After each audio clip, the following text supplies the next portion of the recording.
Hello all, welcome to Prashanti పాఠశాల.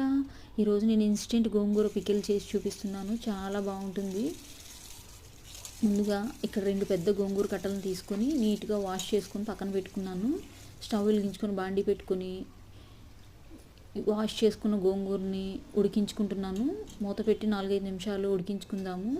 మూత తీసి గోంగూర ఆకులు మెత్తగా మెదుపుకున్న తర్వాత 2.5 చెంచాల కారం, అలాగే చిన్న టీ స్పూన్ పసుపు, తగినంత ఉప్పు, ధనియాలు, జీలకర్ర, మెంతులు వేయించుకొని పొడి చేసుకున్నది 1.5 చెంచా వేసుకున్నాను.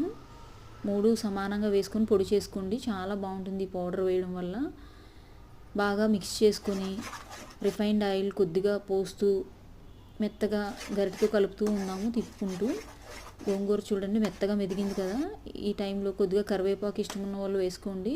కట్ చేసుకున్న 2 పెద్ద ఉల్లిపాయలను చిలుకలుగా కట్ చేసి వేసుకుంటే పచ్చడి చాలా బాగుంటుంది. సబ్స్క్రైబ్.